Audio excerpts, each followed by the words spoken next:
Olá, boa noite. A gente começa o TN2 de hoje com uma denúncia de abuso sexual dentro do Hospital Dório Silva, na Serra.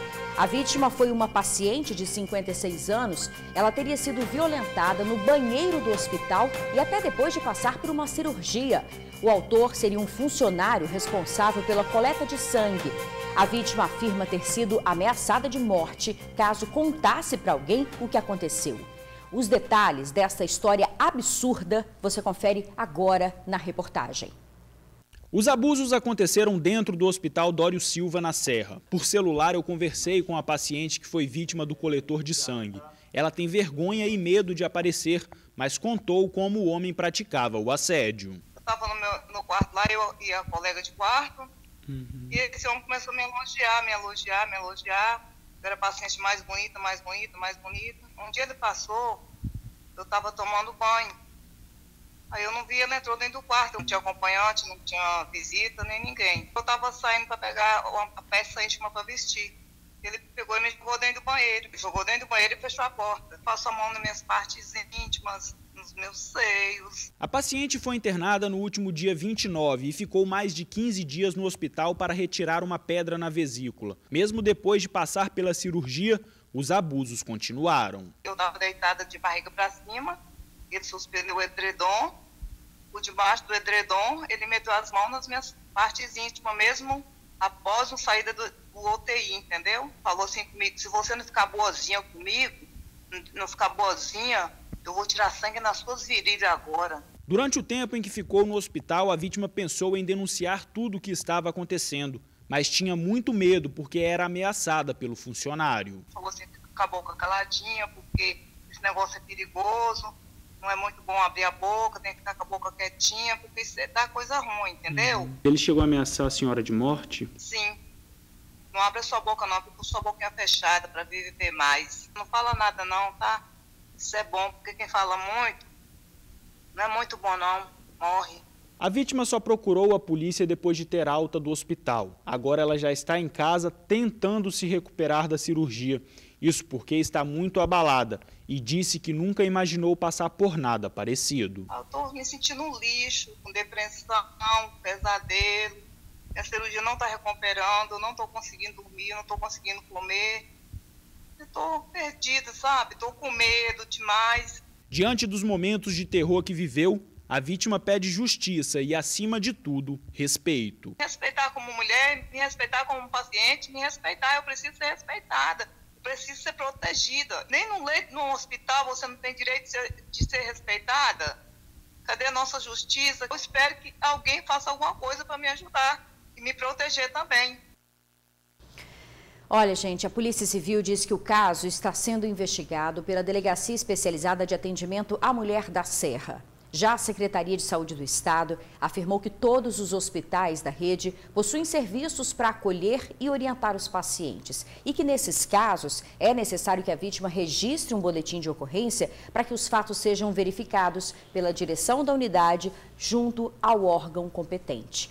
Olha, a gente espera realmente que esse caso seja apurado com rigor, pois uma pessoa que está no hospital com a saúde fragilizada não pode nunca passar por uma situação como essa. Isso é um crime e deve ser investigado. Nós vamos continuar acompanhando essa história.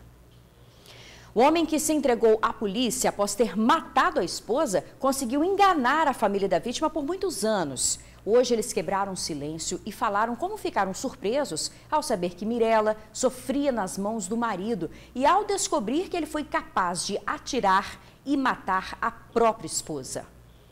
Frio e dissimulado.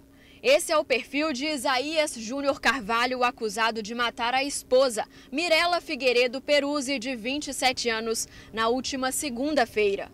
O mesmo chorou a morte da vítima, acompanhou toda a perícia do crime, foi ao velório e enterro da mulher. Ele agiu como dissimulado. Eu vi ele chorando, eu vi ele sofrendo, eu vi ele brigando com câmeras e no final foi ele que fez tudo isso. Isaías não conseguiu sustentar o personagem e, com medo de ser descoberto, se entregou para a polícia. Ele confessou o crime e disse que amava muito a Mirella, mas que ela teria causado tudo aquilo. Durante a confissão dele, foi possível a gente perceber que é de um feminicida clássico, porque ele tenta justificar aquele ato cruel, que é o homicídio, desqualificando a figura da vítima, tentando imputar a ela coisas que ele só fez aquilo porque ela tinha feito alguma coisa muito ruim a ele. Foi ao encalço dela e o tiro que a matou foi encostado na nuca. Ela não teve qualquer reação. Ela simplesmente deve ter visto que era o marido se aproximando, não deu importância e aí ele a executou. Mirella era casada com Isaías há 11 anos. Ela era muito quieta e não comentava sobre o relacionamento. A família nunca desconfiou de nada, mas agora que a verdade veio à tona, começaram a chegar histórias até eles. De uma briga no sábado, em que ele saiu arrastando ela de um forró pelo cabelo, de 3 ripadas que ele deu nas costas dela. Isso me falaram e deram certeza que aconteceu. Eles tiveram uma discussão, porque ela tinha deixado o celular cair ao chão, e aí ela proferiu um palavrão de baixo calão. O que aconteceu? Ele foi e a repreendeu e eles começaram uma discussão banal. E seria esse o estupim para que ele matasse a vítima. Relacionamentos abusivos, machismo, ciúmes, sentimento de posse ou poder. Homens que não aceitam os fins dos relacionamentos. Resultado? Mulheres feridas ou mortas. Só essa semana noticiamos 4 casos de crimes contra a vida das mulheres. E eu te pergunto, até quando? Porque essas 4 foram as que ficamos sabendo, fora as outras que sofrem caladas. Mirella, infelizmente, foi uma dessas que morreu sem pedir ajuda. Se eu tivesse sido uma irmã mais chata, tivesse pego mais no pé dela, talvez eu teria a minha irmã hoje aqui. A dor não vai passar, muito menos trazer Mirella de volta. Mas saber que o acusado está preso já é um alívio para a família. Hoje eu espero que a justiça seja feita, entendeu? Que o crime da minha irmã não entre apenas nas estatísticas, porque infelizmente a minha irmã morreu inocente, uma única bala na cabeça. Ela não merecia isso. Não merecia mesmo. Olha, se você é vítima de violência doméstica, procure ajuda. Um homem que se passava por juiz foi preso em Guarapari. Segundo a polícia, o ex-inspetor penitenciário de 44 anos apresentava documentos falsos em que se identificava como juiz de fato e de direito. Ele foi apontado pelo Disque Denúncia como autor de homicídios. Ainda não há uma quantidade de vítimas, mas a polícia já iniciou as investigações. Com ele, os policiais apreenderam armas, munições e até um registro de arma falso. O delegado Guilherme Eugênio falou sobre a quantidade de documentos falsos encontrados na casa do suspeito. Os policiais civis localizaram e apreenderam documentos falsos que serviam para simular a legitimidade da posse e porte dessa arma de fogo, assim como para legitimar o argumento com base no qual ele se dizia juiz de direito. Nós encontramos, por exemplo, na casa dele uma publicação falsa no Diário Oficial, em que ele era nomeado para o cargo de juiz. Ele possuía também um documento em que ele apresentava como tratando-se de uma carteira funcional de juiz de direito e vários outros impressos que ele empregava para se passar por magistrado. Cada caso em Guarapari, né? Olha, o suspeito foi autuado em flagrante por posse ilegal de arma de fogo, uso de documento falso e falsificação de documento público e já está no presídio.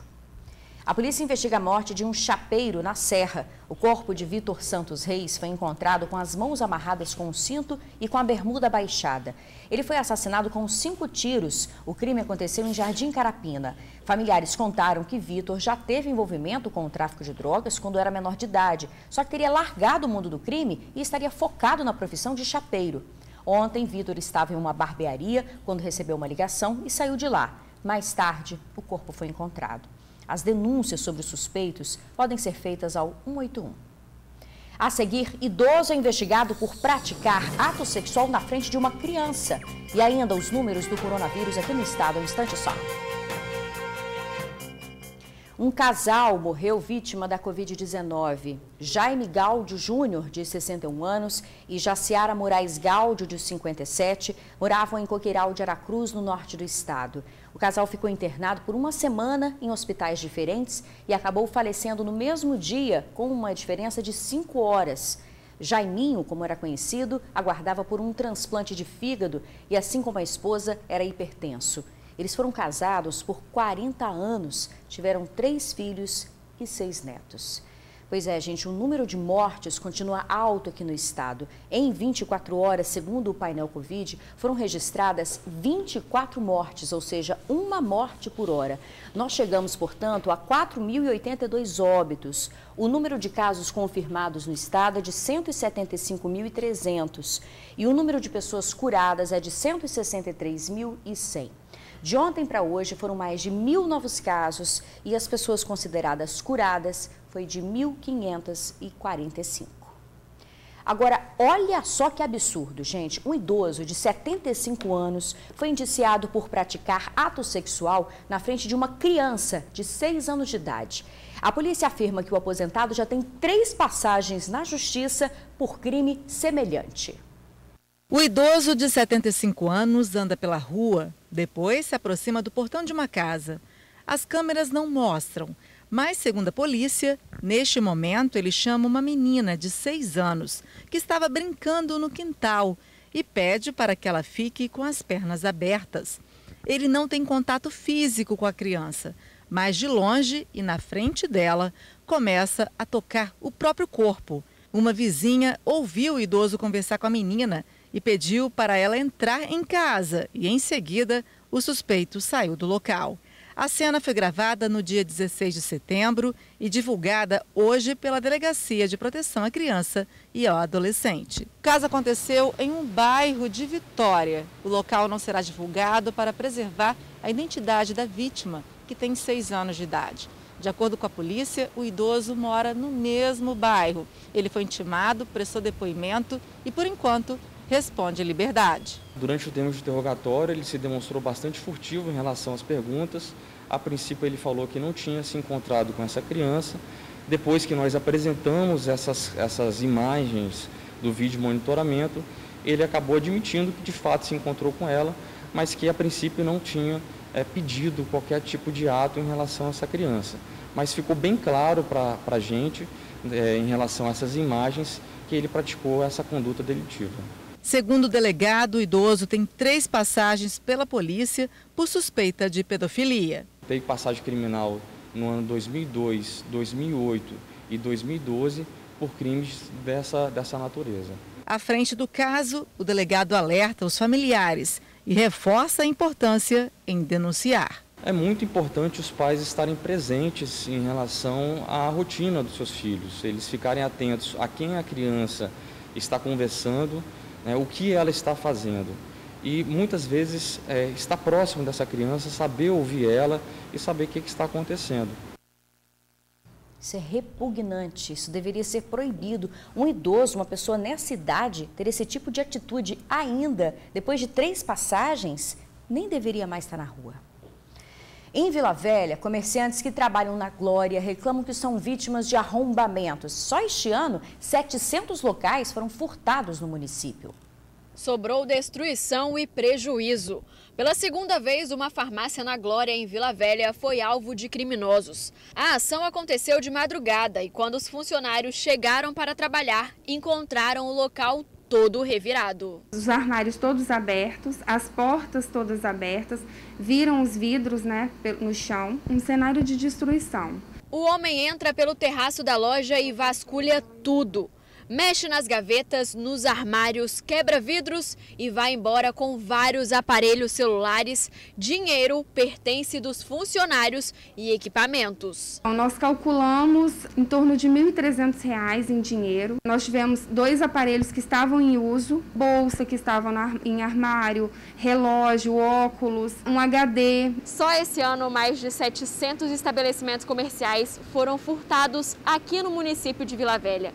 Isso é o que mostram os dados divulgados pela CESP. A própria gerente da farmácia diz que houve relatos de comerciantes assaltados ou furtados com certa frequência ali na região. Tem alguns lojistas aqui mesmo embaixo da farmácia que foi também arrombada. No início da rua teve uma outra loja.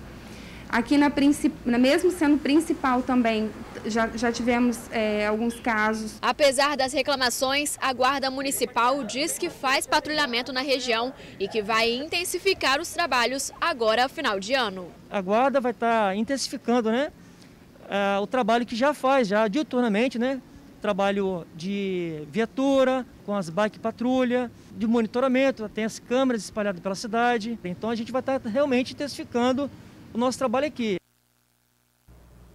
No retorno do TN2, você vai ver que tem bandido assaltando comerciantes perto de um posto da PM. A gente já volta.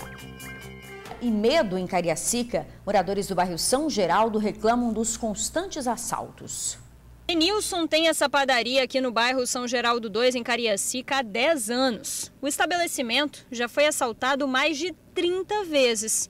É isso mesmo que você ouviu. Denilson já sofreu mais de 30 assaltos. No último, o criminoso veio com uma arma longa. Veio 2 com a submetralhadora.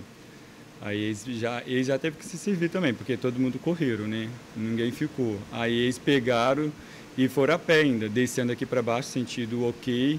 Aí com o pessoal, uma câmera pegou mais ou menos ali na frente eles, mas não dava para ver direito porque pegou de longe. Com medo de tanta violência, ele mudou a rotina de trabalho. A gente fecha as 2 portas de aço e deixa só na grade lá, em certos horários, principalmente no horário que bem cedo ou quando está escurecendo. Por causa de assalto mesmo, que eles vêm direto. A Marcilene mora perto da padaria. Ela também já foi vítima da violência. Chegou a ser arrastada por um criminoso. Na hora que eu ia chegando, botando o pé para entrar ali no quintal, aí o cara chegou com a arma, botou na minha cabeça, me dá a bolsa e a bolsa não quis sair. Nisso ele pegou, puxou a bolsa e saiu me arrastando pelo chão, me deu colher na cabeça, quase me matou. Dona Ana mora aqui no bairro há 45 anos. Infelizmente, ela acompanhou a evolução da violência aqui.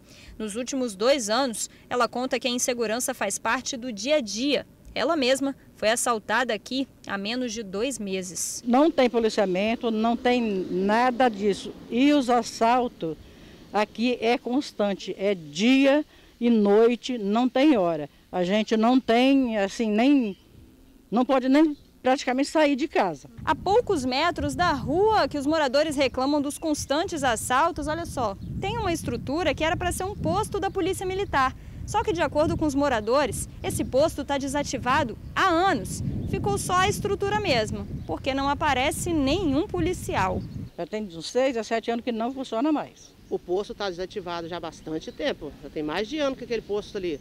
Só está de enfeite, né? Permanecemos no bairro por cerca de 1 hora e, de fato, não vimos nenhuma viatura da PM. O que encontramos foram moradores assustados e acuados com tamanha criminalidade, implorando por segurança. Mais segurança e mais policiamento, né? Carro rodando direto aqui. É de assustar, né? A Polícia Militar diz que faz o patrulhamento preventivo, operações e cercos táticos ali na região. Ressalta que o número de crimes registrados é pequeno ali. Por isso é importante que a população acione uma viatura em caso de suspeita ou crimes em andamento. Sobre o posto, afirmou que não está abandonado, que é usado por uma equipe de motopatrulha de segunda a sábado. Agora a gente fala das eleições 2020. A TV Tribuna vai realizar na próxima quinta-feira, dia 26, às 11h40 da manhã, um debate ao vivo com os candidatos à Prefeitura de Vitória, João Coser, do PT, e o delegado Pasolini, do Republicanos. E o TN1 também vai promover uma série de entrevistas com os candidatos que vão para o segundo turno também, aqui na Grande Vitória. Na segunda-feira, dia 23, você vai conhecer as propostas dos candidatos da Serra. Na terça, será a sabatina dos candidatos de Vila Velha. Na quarta, é a oportunidade do eleitor de Cariacica acompanhar as entrevistas. Então, não deixe de assistir. Bom, por hoje é só. Muito obrigada pela sua companhia, uma boa noite para você e até amanhã.